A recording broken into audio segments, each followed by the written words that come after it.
A big hello and a warm welcome to all of you amazing and beautiful people out there. Welcome back to my channel. This is the part 2 of the channeling that I have shared, where I spoke about why these two people, the masculine and the feminine, who are in polarized energies, are meeting each other frequently in the dreams. For some people it is frequent, for some people it is not so frequent, but it is very profound, it's very deep, and it's not something they can forget. So, my dear friends, there are various reasons why these two people meet, and I have explained few in the previous part. So in case you want to hear them out, you can listen to the first part and then come here if you're coming here for the first time. And if you have come here after listening to part 1, then I ended at the unconscious desires and yearnings. Now please understand that this is not an ordinary journey, or it is not an ordinary relationship that you are witnessing. We cannot say so much deeply right now for the other person as much as we can speak about you, the one that I'm channeling right now.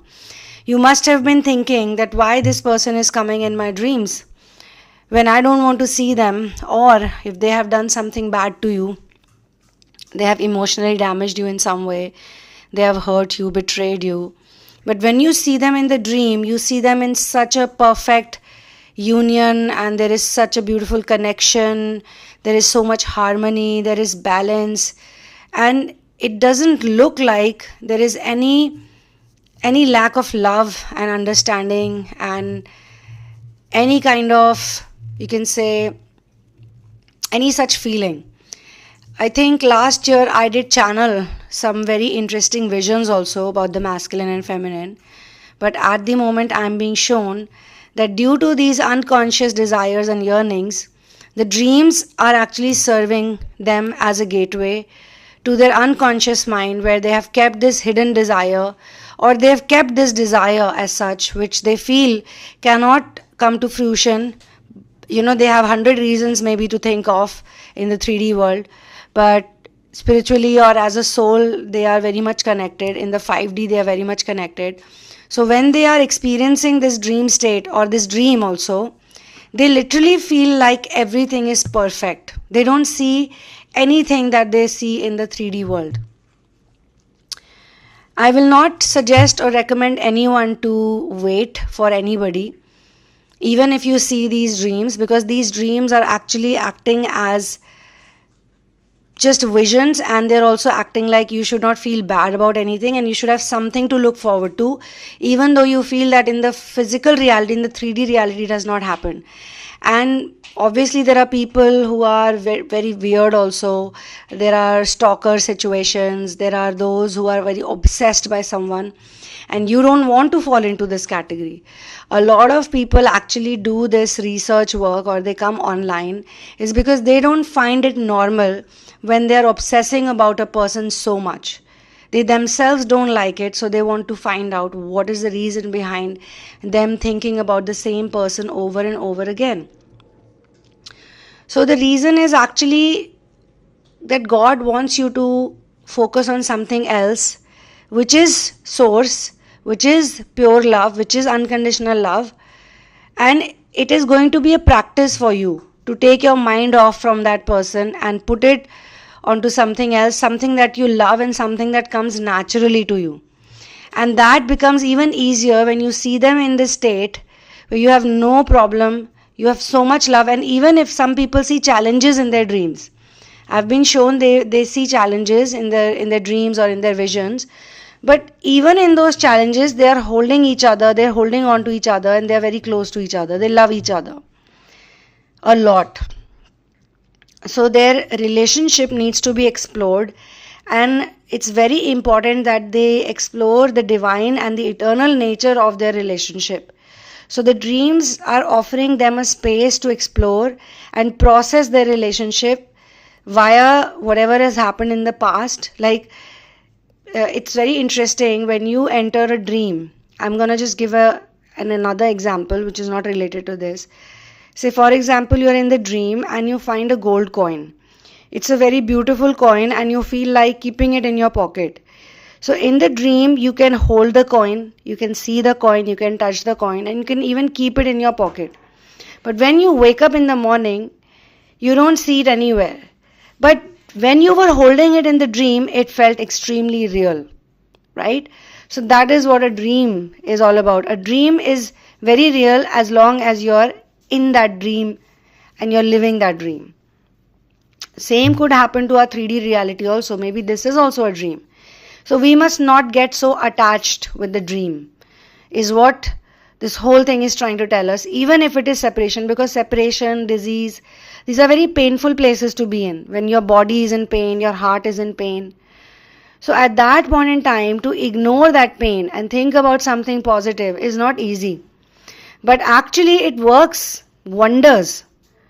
It works wonders, because when person is in disease also, when they are in pain, that pain is also coming from their mind. They are focusing a lot on that thought, the chronicle thought or the repeating thought, which is not actually very helpful or very healing. So they are focusing on it again and again, again and again, again and again, due to which it becomes so big that it turns into a disease or it turns into a negative situation. Same is with the separation scenario.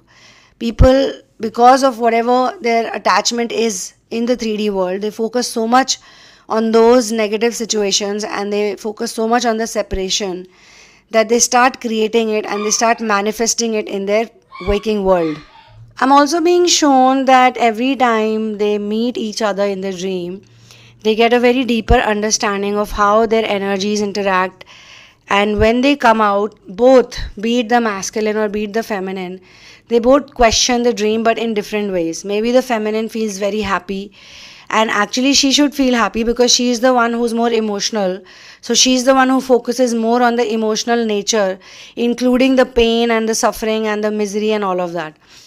So when the person with polarized feminine energy sees this happy dream or whatever type of dream where they're together, this person feels very relaxed. They feel the love, they feel the essence, they feel the purity of the love, and it kind of makes them feel nice.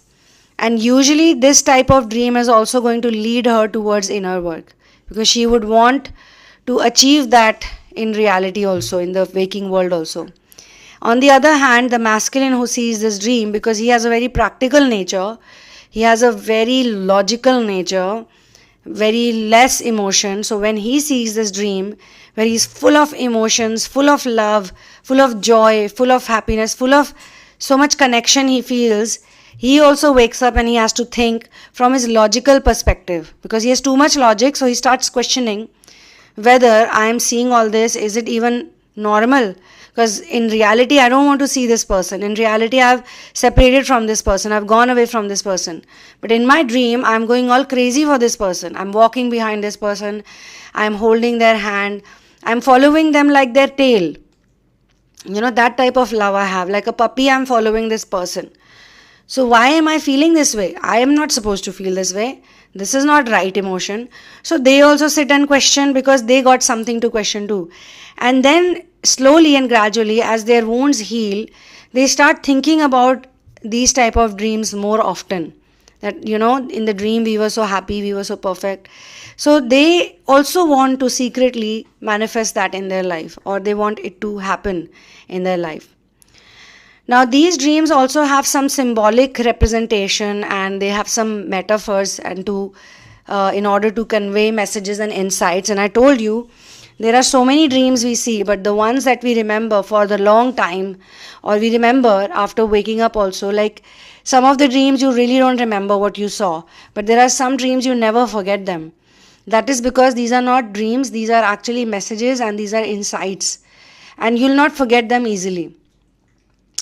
The meeting of divine masculine and feminine energy sometimes does not even represent a specific individual, two specific individual, but rather it symbolizes the integration and alignment of certain qualities or energies within those two people also. For example, the divine person with divine feminine polarized meets a person who has divine masculine polarized.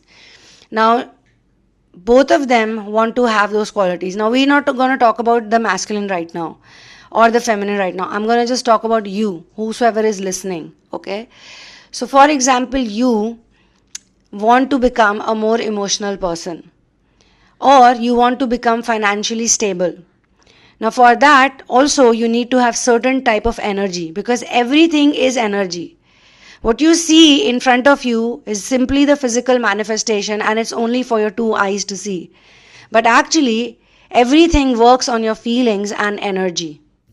So literally everything is energetic. But in order to get that energy in your life, you need to see someone or you need to meet someone who possesses it in abundance, without any fears, as if they own it. And when you meet that person, when you interact with that person who we call the catalyst twin flame, or catalyst soulmate, or catalyst, in simple words, catalyst, you meet that person, you see their confidence level, and you go like, wow, this person is so confident about it. It seems like they have this thing in them in an eternal way, Like they're never gonna lose it. I must also have this quality. It's a good quality to have. So you may not like the person, but you might like one of those qualities that they possess. So then also you're going to see that person in the dream, and it would be a symbolic, it would be a metaphorical dream, where your alignment with that person in the dream space would actually mean that you have aligned with that quality that you really admired in that person. So encounters between divine masculine and feminine energies they actually happen in the dream space a lot. It's a fact. That's why so many people share their testimonies online also. And obviously for those who are doing inner work, they are also not stupid people. People say that divine feminine is very emotional. Yes, she is very emotional, but she has become emotional only in that particular relationship. Overall, otherwise she may not be that emotional.